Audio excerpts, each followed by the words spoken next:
emergency for the first time in about This is Jim, and Receiving this message. We are Ken Jennings and John Roderick. We speak to you from our present, which we can only assume is your distant past, the turbulent time that was the early 21st century. Fearing the great cataclysm that will surely befall our civilization, we began this monumental reference of strange and obscure human knowledge. These recordings represent our attempt to compile and preserve wonders and esoterica that would otherwise be lost. So whether you're listening from an advanced civilization or have just reinvented the technology to decrypt our transmissions, this is our legacy to you. This is our time capsule. This is the Omnibus.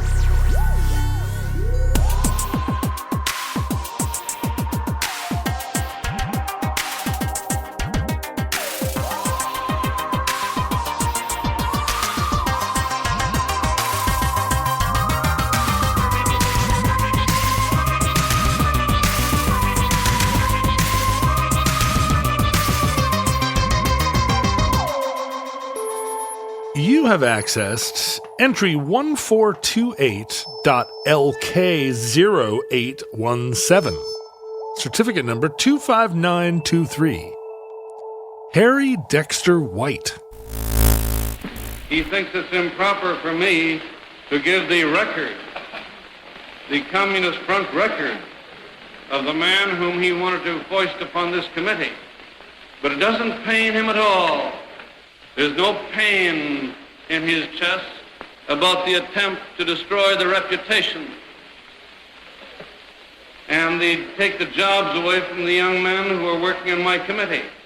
If you've ever been to the presidential range of New Hampshire, which is not a gun range where you shoot at assassinated presidents. Like all the targets are like James Garfield, Right. William McKinley. No, it's a range of mountains named for presidents. All the mountains have presidential names? There are only 45 mountains. Every 4 years, a new mountain is created. Uh-huh. President Trump, or Mount Trump, is orange New Hampshire sandstone. No, it's it's where Mount Washington is, I guess. It's a ski area. Right. And to this day, you can go there and ski at the Mount Washington Hotel. To this very day. Not to our listeners. There's an Adams, there's a Jefferson, there's an Eisenhower. Whoever thought? They skipped a bunch. I mean, Where, to name something Mount Eisenhower means that it had a name before. Mount Baldy. Oh. No? Ooh, that's good. I like it. I'm going to guess it was called Baldy. What are some of the other names? The famous Mount Kerrigan, named after President Kerrigan. Nancy Kerrigan will be elected president in the future. Or maybe it was going to be Mount Kerry, and then when John Kerry lost, they were like, Kerrigan. Doctor, Rosenpenis. I've been across this mountain range, the presidential range, but I didn't realize what was happening. You didn't realize how presidential the experience was? I was just driving along, riding along. On a cog railway of some kind? Smoking weed and not even aware of what was happening. Of history as it passed by you. That's right. If you were to ski there, you could stay in the Mount Washington Hotel, a lovely kind of luxe early 20th century ski resort that was... full of ghosts probably, right? Oh, for sure. Like elevators full of blood? Yeah, maybe the ghosts of pre-World War II economic theory, because this was the site of the Bretton Woods Conference. Oh, we've discussed in July 1944. We've discussed Bretton Woods just briefly in our Gold Standard episode. We just talked to it. Do you think the Bretton Woods Conference will ever be its own omnibus entry? Should we tread lightly here? Or? No, probably eventually should, but we're not going to be able to cover it. We're all around it right now. We're a fairy ring around Bretton Woods, so let's leave it for next year. In July 1944, then, the basics of Bretton Woods, the world economy is in shambles after 2 world wars and a Great Depression in between them. So 44 nations congregate and ski, presumably, at this weird overlook hotel-like spot The in the entire middle of the nations don't presidential range. congregate, though. They have representatives. They each send a representative or two. No, the hotel is not the Hilbert Hotel. It could not hold. It could not hold every citizen of every allied nation. And the idea is to plan out what the world economy might look like going forward. This is the wonderful thing about the mid-20th century. We truly believed that we could plan out the global economy and political architecture. Look, we've been doing this wrong, but what if like 60 smart people with monocles were in a hotel? 60 people with monocles. And then all problems will fall. We'll figure it out. We've all read the same books. We've got the right theories now. That really is what they were thinking. You know, John Maynard Keynes, having kind of recently developed pretty much from the whole cloth, the study of macroeconomics. Everyone kind of felt like we now understand monetary policy at a broad level. All we have to do is follow, you know, these simple rules. Socialists hate him. Well, that's the thing about the mid 20th century, right? It's kind of like the way in the 19th century, the thrill of Darwinism caused people to misapply the principles of Darwinism to almost anything they could get their hands on. But in particular, sort of social structures were seen to be Darwinistic, or, you know, could be described with Darwinian language. And in the mid-20th century, it was the scientific method, and everything could be a science. Economics could be a science, and social science could be like we could just reduce it down to formulas. We finally understand efficiency. We have technocrats now. Everybody can stand down. It's going to be okay. It's super easy to understand. We'll just lay it out. We'll just diagram this sentence. Well, things couldn't have gotten much worse. You know, in the preceding decades, everything had gone to hell in a handbasket. Britain had tried to get back on the gold standard with chaotic results. There was a lot of, because countries would manipulate exchange rates to encourage, purchase of domestic products, effectively beggaring their neighbors, all kinds of confusion about tariffs. And, just the general idea was that the Depression need not have happened if we just had the right little checkpoints and institutions. Right. So this conference basically created what came to be the post-war economic world, what capitalism was going to look like for at least the next 30 years till Nixon took us off the gold standard. World Bank, International Monetary Fund, they all came out of this. Both those were created at the time, and those still exist to this day. So you can say that it's also the architecture for the capitalist economic system that we have today. But that's the thing about Bretton Woods, right? Of all the political and economic theories that were kind of blowing around in the wind in 1944, Bretton Woods really tripled down on a kind of capitalist solution to the global economy. And that was largely the work of one man who was not well known in his time and is nearly forgotten today, a Treasury Department functionary named Harry Dexter White. We got there. Wow. That was pretty quick. So fast. This is amazing. We're going to be done in 15 minutes. We can go get some breakfast. White came to this conference. He said, looking for a new deal for a new world, capital N, capital D. He was from the Roosevelt cabinet, although Truman was now president. Yeah, hadn't we been rolling in some New Deal? Hadn't we been soaking in the New Deal palm olive for a while? Right. And now finally we're going to be able to export that brand of hopeful can-do American spirit to the global economy. And he and, in theory, John Maynard Keynes, who was there representing the British Empire, should have been the architects of this deal. He seemed like the smarter of the two. Right. He had just invented macroeconomics. You'd think this would be the guy to run the show. But White didn't like all his ideas. Keynes thought we should come out of the conference with an international currency called the Bancor. With a C? Like Rancor? Yeah, like Rancor with a B. What do we think about the name? I think that maybe is why he got sidelined. That's a terrible name for a currency. Imagine like a heavy metal T-shirt with Bancor written in the Motley Crue font. Bancor, Maine. Yeah, Bancor's not a great name, but Esperanto. Now that's a great name for a currency. Yeah, why don't they just call it the Esperanto? Esperanto bucks. White, on the other hand, did not want a global currency because he thought we already had a global currency. The American dollar. The U.S. dollar. Yeah. As we explained in the Fort Knox episode, the gold reserves of Europe had been depleted by the war, had poured into the United States. The dollar became the default global currency of choice.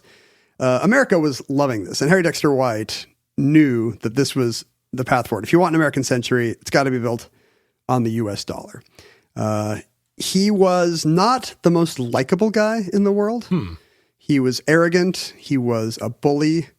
He was a late starter, interestingly. He had served in World War I, and he didn't start university studies until he came home an officer, and I think he was 30 by the time he actually went off to college. Oh. But I support it. You were enthused about. Well, I don't like the idea that he's a bully, but I think that people should not go to college necessarily when they're 18. I think that they should go to World War I. Yeah, they should go to war for a while. First of all, they should take on the Kaiser. and then they should get their go to college. Then work on their essays. Yeah. Well, I don't think he kept his diploma in his kitchen for years, wondering if it was a diploma or not. He probably made it through in 4 years instead of 40 years.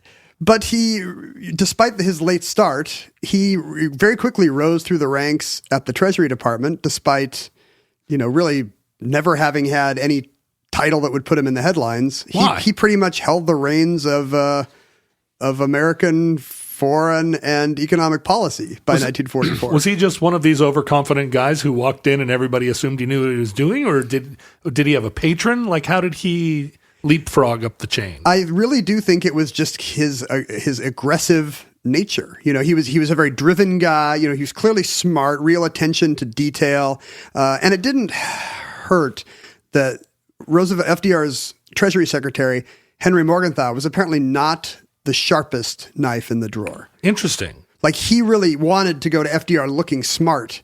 And if he had one guy in the room saying, "Okay, here's the 3 action items. Here's the policy you bring to the president," Morgenthau loved this because it made him look like a can-do guy, when really he just had some very assertive, ambitious undersecretary. That's interesting because Morgenthau is credited with the New Deal, the original New Deal. Or he made a lot of policy. Pretty solid. It was a good deal.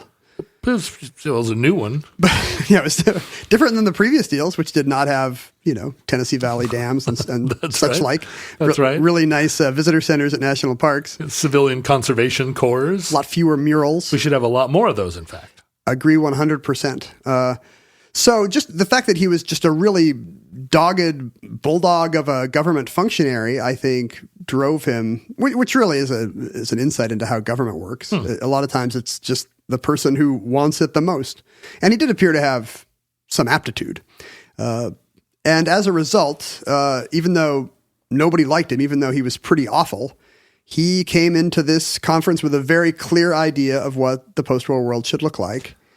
And it should be the U.S. dollar. The British Empire was on its last legs, and all during the war, he thought the reason why we help the British is not just because it's the right thing to do, which was kind of the Roosevelt administration's policy, but Harry Dexter White is thinking because this will make them dependent on us. Like this is what sends them to the number 2 spot in the food chain. Finally, this is exactly the kind of thing that when we look back at history and we evaluate or interrogate the sort of way that policy is made by a small group of people in a smoke-filled room, and we think that the arc of history is kind of tarnished by this exclusivity and lack of diversity.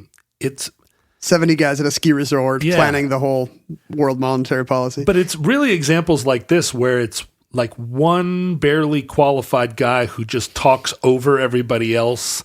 And he's got an idea that he came up with in the outhouse one morning, while he was looking at his toenails. Wiping himself with the Sears catalog. Right. And 70 years later, we're all still just sort of laboring under an unexamined chain of consequences from this. Here it is, the IMF. We've still got it. And it really, it casts like a negative shadow over things like the Constitutional Congress, 150 years before. 70 guys with wigs telling us all what's what. Which actually was pretty great, like really smart people with really good intentions and that produced like and ideas, produced an amazing American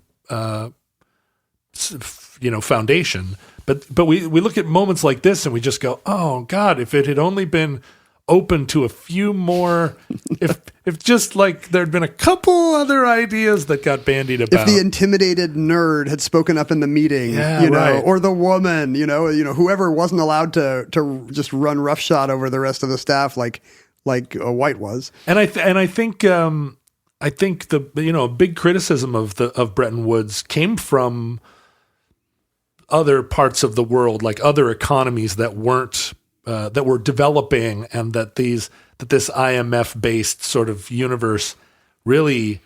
Yeah, it was a really, Northern Hemisphere centric. It really outcome. was, right? And that's not by accident. That's somebody going in thinking, here's what I can get out of this, and right. Not all the other delegates apparently had the same kind of ruthless game plan. It's an astonishing little turn, and you're right. Most people don't think about Bretton Woods, and when you do think about it, you think about it like, oh, it's one of these conferences of rich people, but it's just Davos in New Hampshire. The idea that this guy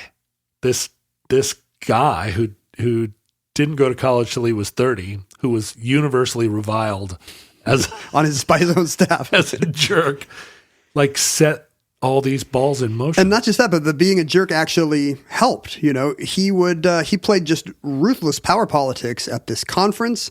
I think historians have later estimated that 95% of the paperwork that came out of Bretton Woods, the agreement, was his ideas and language. Wow. And often he would resort to dirty tricks. He and Keynes would agree on something, and then he would make sure the language was kind of obfuscated until the final documents came out, and Keynes has to sign a thing that suddenly reflects none of his ideas.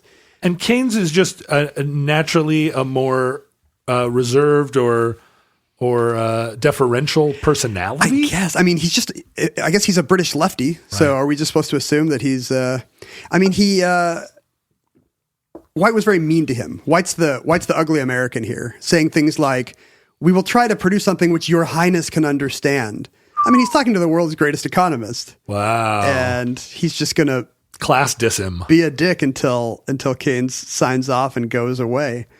But the interesting thing about this one guy pushing through this very America-centric, dollar-centric view of post-war capitalism is that, just to jump ahead a bit, in 1950, when the FBI's Venona project started decrypting and releasing communiques regarding Soviet espionage in America, a figure variously called Lawyer Richard Jurist shows up, codename Jurist. He changes his codename all the time. But it becomes very clear to the FBI people reading this that this important Soviet asset in the American government was, in fact, Harry Dexter White, the architect of 20th century capitalism. Was a Soviet spy? Soviet? Yes. Are we going to say Soviet on the whole show? I hope so.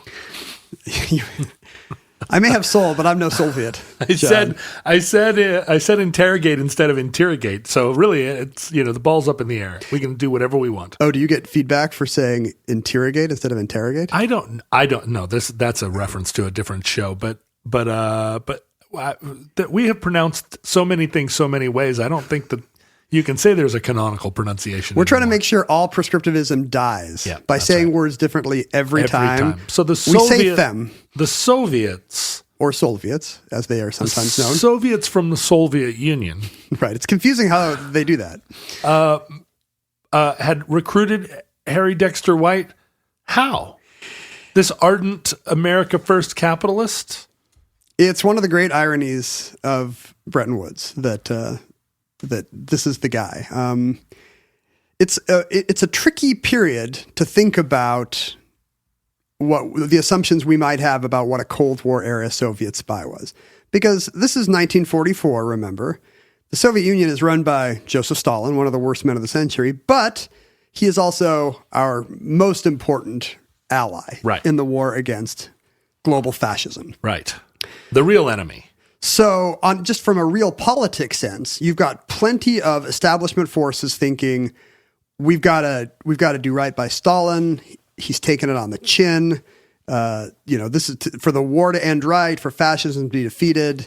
We need to actually play nice with the Russians. And in fact, the Roosevelt administration's assumption going into Bretton Woods, interestingly, was that the post-war world would be quite rosy and that it would be very easy to co-opt the USSR to this new American century. That basically our economic model would be no obstacle to them being our allies with a different weird domestic system. And we really underestimated. Oh, but they would join in the global economic system and maintain a kind of home country communism. This would be easy.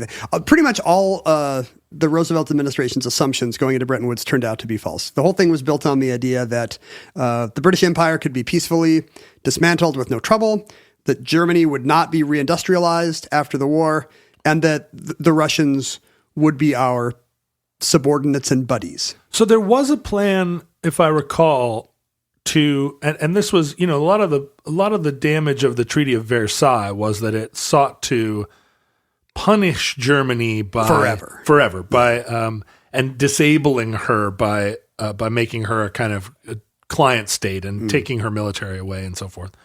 And during World War II, there was a similar, even more draconian plan to basically turn Germany into a completely agrarian society, to take all of the industry, just completely deindustrialize it and make it basically a farm country. Because that's what keeps happening. The Ruhr Valley keeps turning out tanks. If we could just stop the Ruhr Valley from turning out tanks, right? Think how much more peaceful the world would be. But the problem is it also makes aspirin and contact lenses and blenders and microscopes.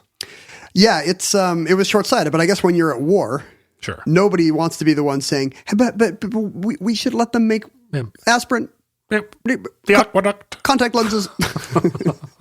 So during the war, it's very easy to be punitive. Nobody wants to say, hey, let's look ahead to when Germany and Japan are making very nice cameras. Right. I guess nobody's thinking that way. Well, not nobody. You were. I was, right. In utero. Well, and Marshall, although that came later and that was a team of thinkers. That is kind of where the story ends, because the Marshall Plan essentially is what does replaces the mothballed ideals that went into Bretton Woods when all those assumptions turned out to be wrong, basically. But in addition to this real politic that we need to support our Soviet allies, no matter how they're taking it on the chin from our, from the Nazis or here at home. Nazis, we say. The Nazis. That's what probably Keynes would have said. There's also the fact that there's different ideologies within the government. Harry Dexter White was a La Follette progressive in the 20s and 30s. You don't see those as much anymore. Yeah, they were thick on the ground then, but now you can show me a La Follette. You can go days without running into a Robert La Follette voter. Just who supported this technocratic idea of how just robust government intervention would really lead to smooth economies if we could just figure it out. And in particular, I think Harry Dexter White was viscerally opposed to the kind of American imperialism he saw going on in Latin America. And this is the kind of thing La Follette spoke out against. America should not be one of these old school, too big for its britches empires.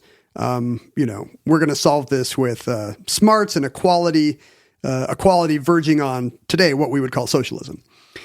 And so the idea White was a believer. The idea being that we should not be directly imperialist, but that we should spearhead a kind of economic, what we now would call economic imperialism, but then was imagined to be an attempt to achieve economic perfection, a kind of thing that was higher than any one government or system. Yeah, it happens to super benefit us, but that's beside the point. Right. It's actually the purest form Right. of human exchange. We didn't have to send troops into Guatemala. Right. you All know? we had to do was just send in banks. Yeah, send in dollars, basically. Yeah, I think he's blind to the idea what we realize today, what Bretton Woods did to the global South. But White is coming from a place of being very skeptical about untrammeled capitalism and American imperialism, and he wasn't alone back then. Right. Especially, just think about how at the time there were plenty of Americans who thought the Russian Revolution was something hopeful. A despot had been overthrown, and as fascism began to rise in the 30s, suddenly, this was the ideological opponent to that. If you throw your lot in with these guys, sure, maybe that we were going to have to look aside at some human rights stuff. Oh, the gulags and stuff, but that's way out in the country. It's kind of early. I mean, I think White did and should have known about this kind of stuff and tended to underemphasize it in his writings. I mean, not to forgive everyone, but not to forgive Stalin. That's always a good way to start a sentence, by the way. Not to forgive Stalin, but not to forgive Stalin's apologists in America. But it was difficult to keep an eye on every single thing Right. that was happening in the Soviet Union. Hitler's a pretty big deal. Right. Russia's huge and 1,000 miles further east. We're not really. I mean, it's today.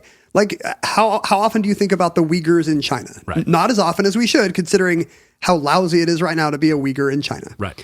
Well, and they were in the midst of the Spanish Civil War, and that was sort of a testing ground of all these different ideologies, and that's where our good young people went Right. to fight fascism. fight fascism, often as on the side of communists, on the side of the partisans. Right. This reflected an ideological divide in America, where on the left you have people thinking, fascism is the real problem, and with some justification. I'd say. These were good progressives. These were often Jewish people. These people were well aware of what could happen. Very educated and experienced. Right. And so, this is they wouldn't even have said necessary evil. They would have said there's a greater good. You support Stalin because there's a greater good to be served. And honestly, it's the same thing we see today when people say, yes, I know that some people on my side just did something awful, but there's a greater good. Or, a cutthroat, a Mitch McConnell type using cutthroat political tactics in the Senate that he would hate if his adversaries did it. But that's okay. There's a greater ideological good to be served. Everybody does it. It's the truly terrifying thing, as Renoir said, that everybody has his reasons. And you see right now, there are a lot of people that will sort of apologize for the current government of Venezuela because the alternative seems to be American imperialism, which they're more against. Right. And so you get into these impossible situations where you're defending the indefensible. Was Evo Morales perfect?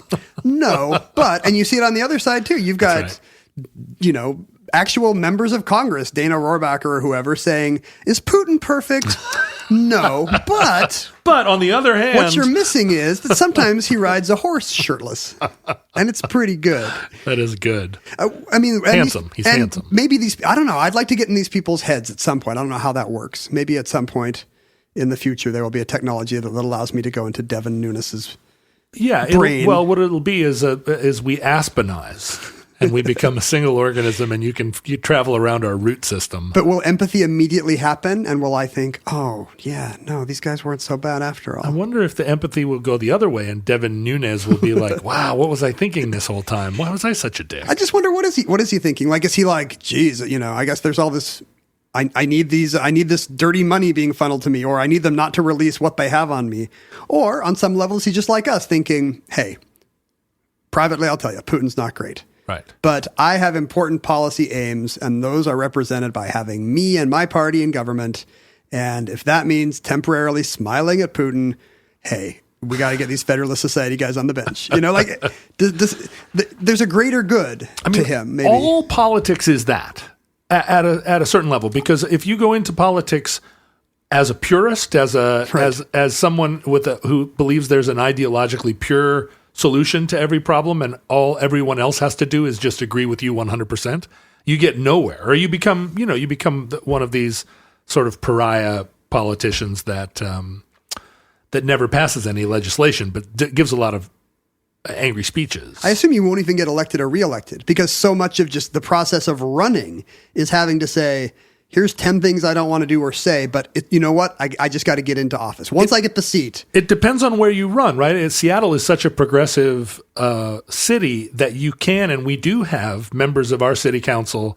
The purists. Who are absolute purists, who really cannot effectively pass any legislation, but they are kind of heroes of the city because they never cave, right? They never surrender even like a tiny portion of their integrity. And you see that on the other side in sort of like rural Congress people from, a safe district in Mississippi. That's right. Or Wyoming, where they are, they believe in things that would just be impossible for the United States. They can just say QAnon and birtherism stuff on TV. I mean, they can just say like you could put to death a teenage mother who got an abortion, an incest abortion. You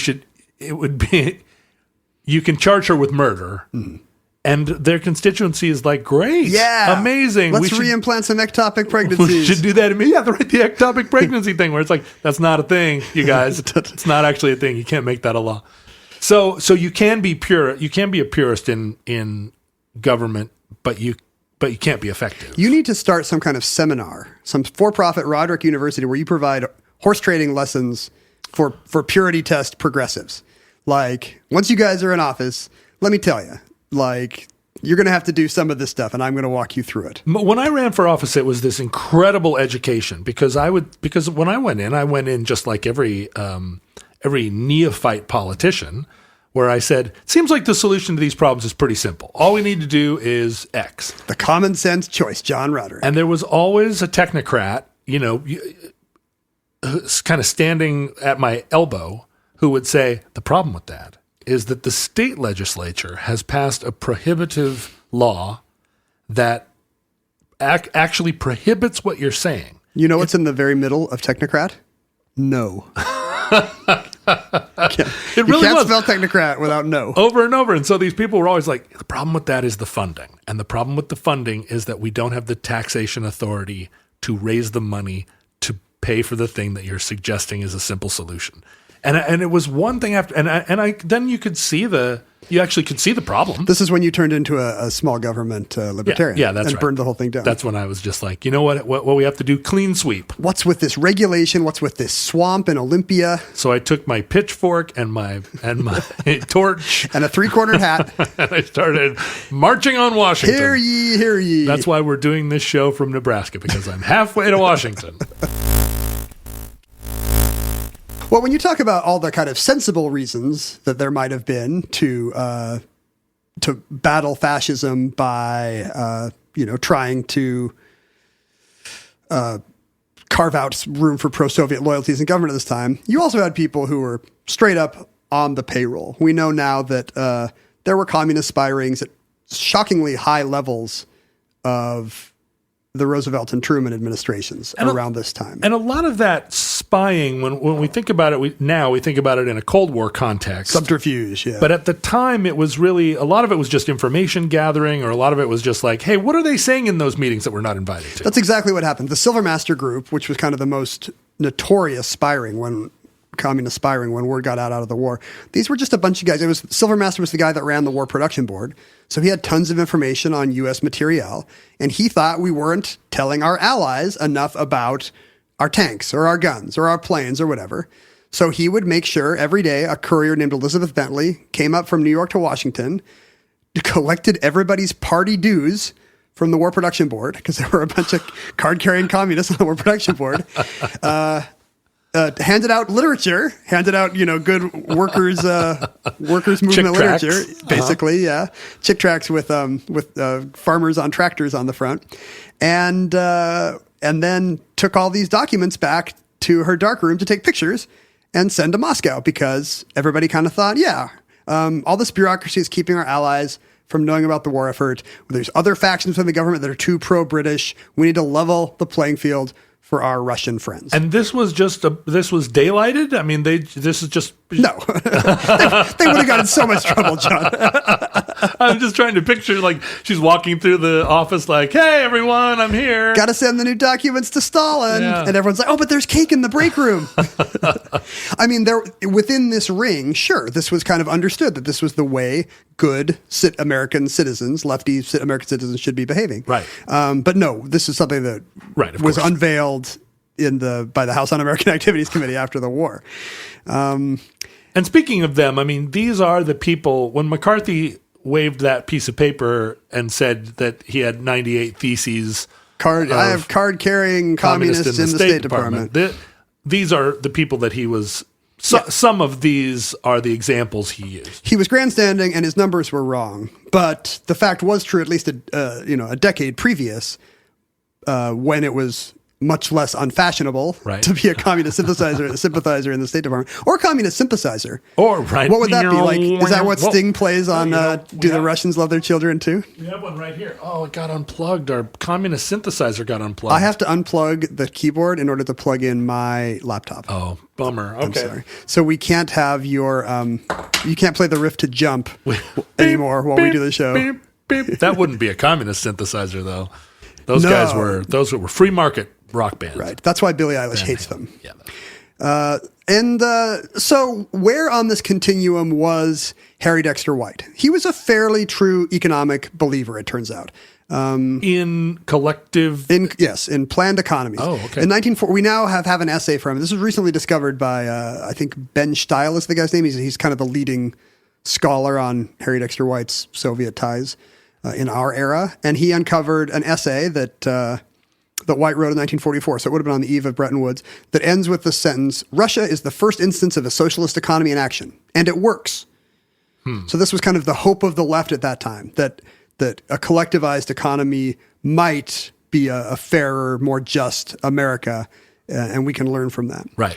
And in 1933, we know that he actually, while he was a college student in Wisconsin, in his 30s, I guess, he actually tried to go to the Soviet Union. He was one of these young Americans that wanted to go see the utopia. And the only reason why he didn't go is because that was when he got his job offer to work with the Treasury Department, which began his climb to power. If the letters come in the opposite order, think how the global economy looks different today. So now, how did he square his Bretton Woods ideas with the idea that he believed a planned economy was the solution to global inequality? It's a tricky question. I wonder if his first loyalty is to America, to the U.S. dollar. You know, like we tend to think of a spy as somebody who is willing to sell out his country for her enemy. But in this case, it's clear that White thought that America's geopolitical preeminence was the main thing he needed to secure first, at least. Because that was going to secure the peace. Yes. In the wake of the two world wars and the Depression, I think that was the triage he needed. But I assume he was still very hopeful that some of the Russian innovations would work in America, in this new economy. He just wanted to make sure the dollar and not the pound. I mean, honestly, his antipathy to the British Empire wanted to make sure that power ended is one of the main reasons probably for his pro-Soviet stances. One of the things about economists from this era, and a lot of this this mentality exists today, is the belief that there is a pure system, or that left to its own devices, economies will sort of like an airplane. If you take your hand off the stick, the plane will just like find level flight. It's literally an invisible hand on the controls. That if and so we hear about it over and over. Trickle down economics. We hear about all the supply siders, all of the kind of the idea that if you do less, capitalism just works out. It will just work out, right? And I believe there were a lot of people that believed that was also true of the kind of rise of planned economies. Yeah, it happened on both sides. Yeah, that global communism was eventually going to just percolate out, become the preferred system, by virtue of its virtue. I guess you just think your ideas are inevitable. Yeah, inevitable. Yeah, is exactly right. because they seem so obvious to me. After all, they're my ideas. And so when you look at the problems with those systems, supporters of them can always find a reason they didn't work, and it was because their enemy intervened. And so it would be a perfect system if only there weren't an IMF, or there weren't a Bretton Woods agreement, or there weren't, if these interventions on the part of their opponents hadn't screwed up the petri dish, we would already be living in a world where we had pure equality. I mean, now that billionaire capitalism and Marxist communism are both looking kind of equally discredited, maybe everybody was right. Maybe if those two hadn't always been just slap fighting in the back seat, one of them would have worked out perfectly. We don't know which one. Who knows? Who cares? Instead, we're just stuck with the two awful ones. And it's the messy problem of any kind of it's the messy problem of global democracy, and the alternative to imperialism, which is global, basically monarchy or oligarchy. If you let every country have an independent say in how it's managed, you don't have a global economy that's planned. You have everybody show up with their own currency and their own state plan, and you have to make that work as a global economy? Not if you have the Bancor. Why don't we just have the Bancor? Bancor. Then what would the Chinese be doing right now? They would be... They'd also be using the Bancor. Yeah, they would be shipping all their goods to the West and then buying up a ton of Bancors so they control our debt, but it's just in Bancors this time. It was wonderful in the second half of the 20th century when we had half of the world, not half of the world, but half of the world had planned economies and half of the world had free market economies. And somehow they coexisted without a ton. There was trade between the two sides, but that's the ultimate invisible hand. You got to let capitalism and communism both exist, fight it out. Both have half the world. that perfect balance will be maintained. Apparently, it's now a tenet of this show that Soviet-style communism and Western capitalism are equally good. I guess. I don't know. Is that now the omnibus approved both point of view? Both sides. We're going to teach the controversy. It's kind of an open. Interestingly, whites' interventions in policy did not, at the Soviet behest, did not begin at Bretton Woods. Whittaker Chambers later said that as early as 1935, Harry Dexter White was a Soviet asset. Although interestingly, he was such a dick that he told his spy masters that he would not take orders. He was just going to do what he felt like doing. If he saw a document that he thought Stalin should see, he was going to send it along. But nobody was going to tell him, Harry Dexter White, what to do. He was just too bloody-minded. Oh, so he wasn't advancing Marxist-Leninism. He was just Harry Dexter Whiting, and everybody should get in line? Maybe other spies think that, right? That or maybe he's just the rare ambitious spy with enough power to say, I've got my agenda. I'm going to use the Soviets where it conveniences me. If I were a spy, I absolutely would assume I was smarter than my handlers. Sure, you're probably not wrong. And so why would you submit to some you'd be sending angry emails all the time. You'd be like, how dare you? So the dead drop by the drain pipe is not working for me. And here's why. It leaks in February. I made my dead drop and then I watched, and if I could see my handler, so could the enemy. Yeah, there's a reason why you're a freelancer. And that's right. Yeah. Spy masters must hate freelancers. Yeah, well, yeah, that's right. I march to the beat of my own drummer. I'm the cat who walked by his wild lone, and all governments look alike to me. Harry Dexter White was a man after your own heart, except probably in terms of almost all of his ideas and allegiances. Well, and also I'm not an asshole. No, of course not. But in 1941, the NKVD began what they called Operation Snow, which was to exert more influence. NKVD being the KGB of its time, the precursor of the of the 20th century Soviet spy apparatus, the KGB. It was called the NKVD at the time. Operation Snow was their offensive of bringing more Western communist sympathizers on board and increasing the flow of information back to Moscow. And according to one of their spies, Vitaly Pavlov, in the spring of 1941, he met with Harry Dexter White at the Old Ebbitt Grill, which I guess is some legendary DC steakhouse. At the Ebbitt Grill. Not far from the White House, apparently. Oh, of course, right. I mean, you could probably get crack in the parking lot. That's what it was for. You would have prime rib, and then you'd get crack after. They met for lunch at this DC establishment, and apparently Pavlov handed him a note saying, here's what Moscow thinks would be great. And the note apparently says, we need the U.S. to take a harder line on Japan. We're tired of having these guys on our Eastern Front. Because this is, 1941, the Japanese war effort and militarization has been in the offing for, a decade or so.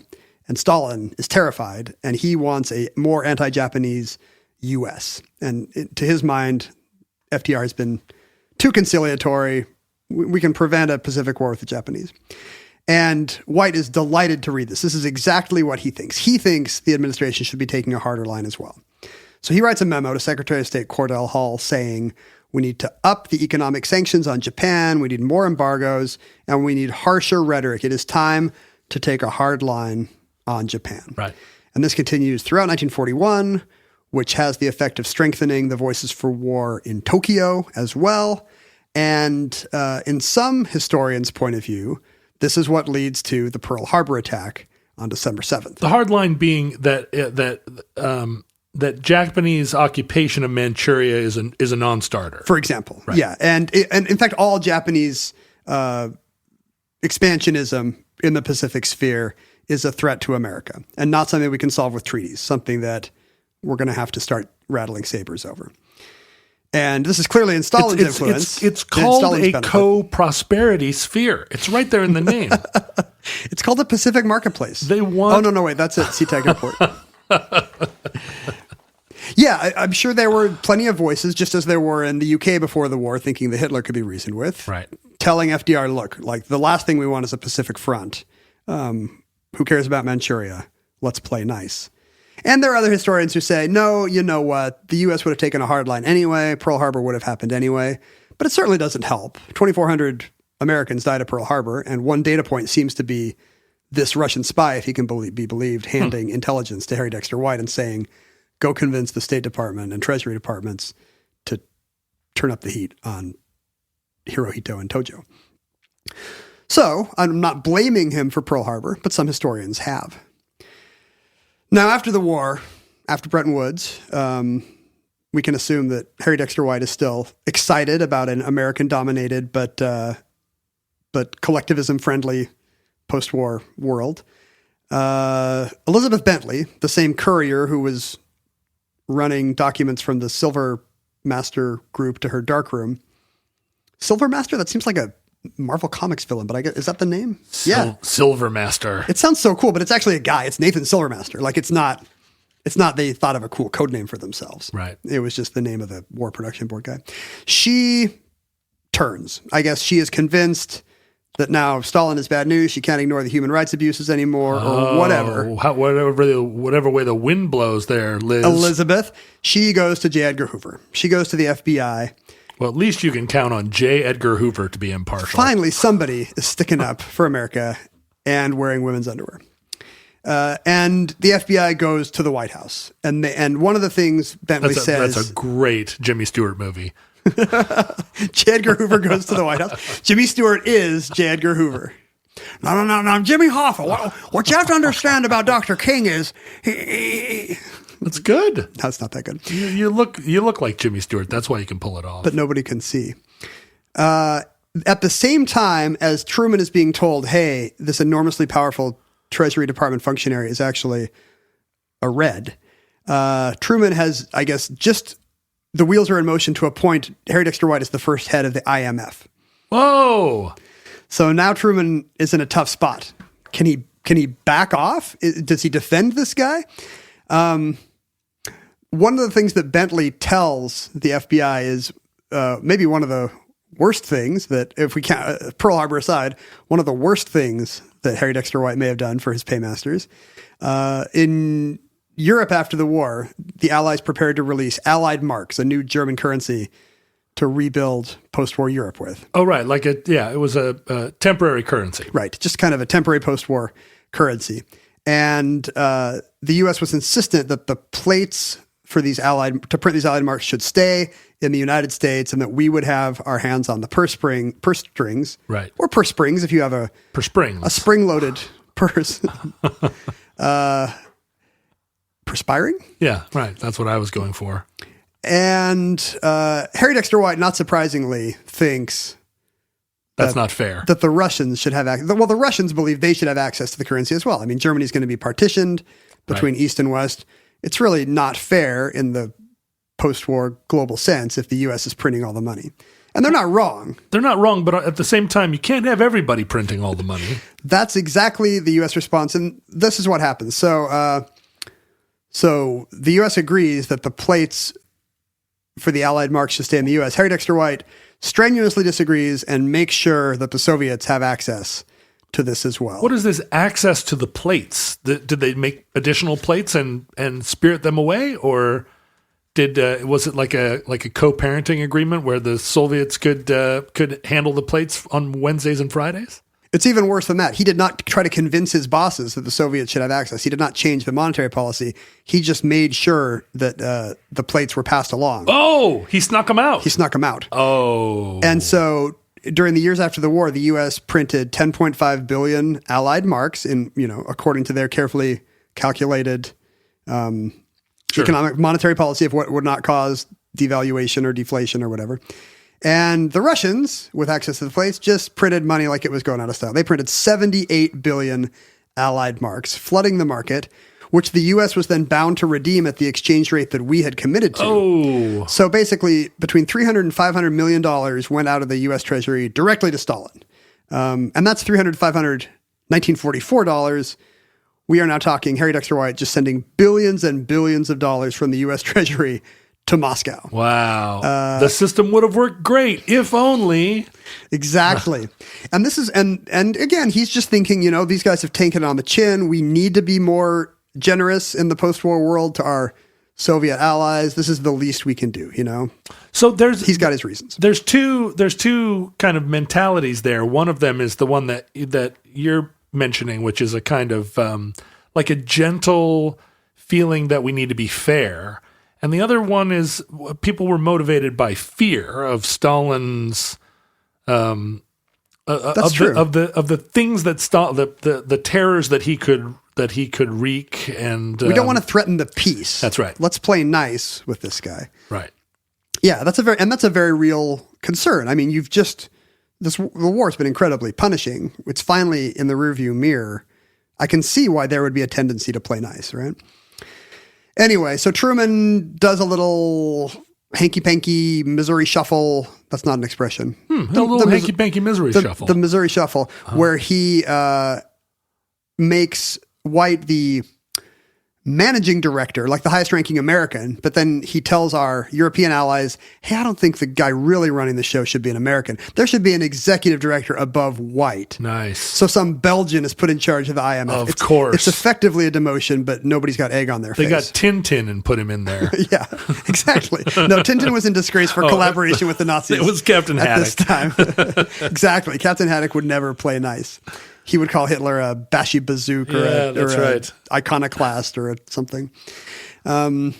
So people are starting to know. Elizabeth Bentley is saying, you guys didn't know that Harry Dexter White was a communist when he was running the Treasury Department? Whittaker Chambers is saying, you didn't know this guy was a Soviet asset while he was running the Treasury Department? Communist is how they pronounced it. Communist, is that what Joe McCarthy would say? It was the style of the It's time. because it was so common back then to be a Soviet sympathizer. A communist. And in 1948, the House Un-American Activities Committee wants to talk to Harry Dexter White. Now he gets up there, and luckily he's called towards the end of the HUAC's kind of reign of terror. HUAC, is that what we're saying? Let's call it HUAC. HUAC. It's like a martial arts noise. HUAC. And he gets up in front of the committee and reads a very patriotic speech. My creed is the American creed. I believe in freedom untrammeled by machine guns or secret police. I believe in the fabric of our way of life. So, the crowd in the balcony gives him a big round of applause for his patriotism. Sure, arrogant to the end. Right. And he does a good job in front of the committee. A freshman congressman named Richard Nixon tries to nail him down on having met Whittaker Chambers, who at this point was in the doghouse. And he refuses to commit and says only, this is honestly something Trump should watch. He says he doesn't recollect having met Chambers. That's a wonderful, wonderful thing to say when being interrogated by Congress. Trump always says, I don't know this guy. And then an hour later, there's 6 pictures on I don't recollect. Just don't recollect things. Come on. It's so much easier. Yeah. That's the genius of Ronald Reagan. No one can prove whether or not you recollect. Right. Later, he's given a list of names where suspected spies have blue checks, and he makes a joke. He says, I think the checks should be red. Red checks, because they're reds. And he gets a big laugh from the gallery. It's hilarious. It's a hilarious line. So it's very confusing now, of course, because we identified the red states as conservative. And that really doesn't sit right with me. The liberal states should be the red states. My theory is that was done out of an abundance of caution, right? So that the networks would not appear to be implying that democratically voting states were communist sympathizers. Right, that makes sense. Because that hadn't been true since at least the early 50s, as we see here. So he gives this bravura performance and appears to be outwardly very confident. But in fact, he must have been under an insane amount of pressure. He must have known that the chickens were coming home to roost. Right. Because that very day, he gets on a train for his summer home in New Hampshire and feels chest pains, and in fact is having a very serious heart attack. Oh. And makes it to New Hampshire, but by the following night, he has a second coronary incident and is dead within 2 hours of being accused of his perfectly accurate communist ties in front of the House of Representatives. Does this seem like a convenient heart attack to you? Conspiracy theories begin to circulate almost immediately that the Soviets have assassinated him, that in fact his death has been faked and he's been rushed out of the country through Maine, I would assume. He's how old at this point? He'd fled to Uruguay.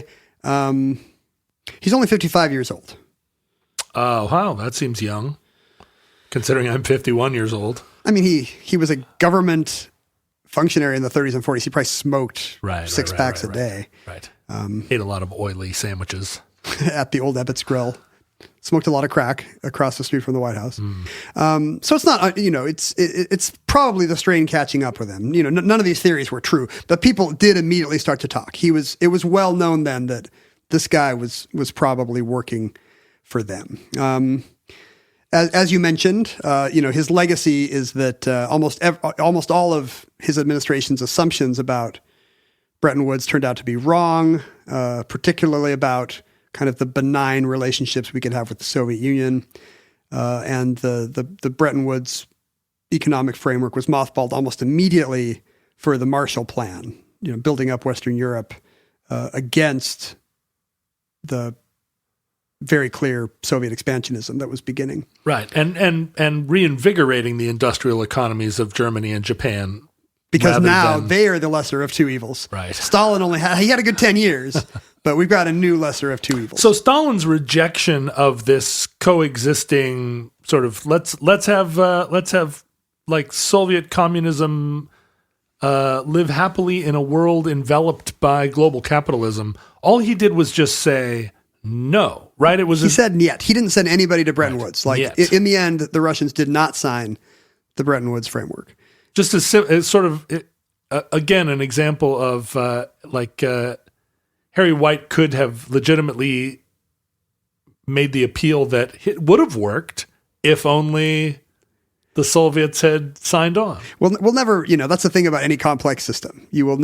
Historians will never agree about counterfactuals. Right. On Earth 2, yeah, maybe we persuaded Stalin to send somebody to Bretton Woods, and everybody had their own little economic sphere of influence. I guess nuclear weapons still exist, so it's a little bit tricky. Who knows what would have happened there? To this day, there's kind of a spectrum of opinion on just how dirty Harry Dexter White was. he always tried to maintain plausible deniability, that, he was passing along information to people he knew to be Russian sympathizers or Soviet journalists. Like, in general, he was not meeting directly with NKVD handlers. And I think maybe he liked to tell himself that he wasn't one of those kinds of traitors. Sure, he was smarter than them anyway. Sure. And to this day, his daughters are still alive. And anytime something is written about Harry Dexter White's tarnished legacy, they will write letters to the editor saying, actually, there's still a broad swath of opinion. Our dad was such a good guy. Maybe you should read books like, I read a New York Times letter to the editor. You should read books like The Case of Harry Dexter White, Still Not Proven. So I guess the best they can appeal to is a book called The Case Against Harry Dexter White, Still Not 100%, Still Plausible, Room for Doubt if you're like literally in his nuclear family. But that's kind of the degree to which history has made up his mind about this guy, is that there's not that much room for doubt anymore. And yet, although we stayed on the gold standard until, a lot of this was predicated on the dollar being backed by gold. We stayed on it until Nixon, but the International Monetary Fund and the World Bank exist to this day. We are still living on planet Harry Dexter White. And that concludes Harry Dexter White. Entry 1428.LK0817. Certificate number 25923 in the omnibus. Futurelings, in the unlikely event that social media still exists in your era, and you have economic theories that disagree with mine or Ken's, please do not hesitate to not post them to Facebook, Twitter, and Instagram. You can see our robot posts at Omnibus Project, and you can enjoy Ken's witticisms and my grouchicisms at John Roderick and at Ken Jennings. Are they grouchicisms? Some of them. Some of my posts are grouchicisms.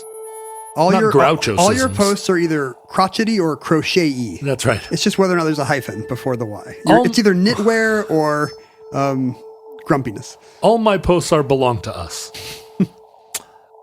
You can go hang out with me on Instagram, where my grouchicism is less pronounced. You can email us. If you have criticisms of the show or disagree with my assessment of politics, please write us at takeaflyingleap@omnibus.ru. If you want to say nice things, if you want to email my Trotskyite Dad book club. But if you like us and want to email us, it's theomnibusproject@gmail.com. We keep the two mailboxes so we can read the criticisms first and more eagerly and assiduously, because that's what really matters, our desire to improve. We start in the morning reading the criticisms. Ken and I, bow our heads. And if time allows, we then move on to the praise. Please join our Futurelings Facebook group if you still allow Facebook into your life. Today, people are posting pictures of coffee soup. Coffee soup. Which is apparently when you put saltines in coffee, and then you put, of course, now you know what I'm going to say. If you've got saltines in coffee, what would you do? You would put sugar and scrambled eggs on them.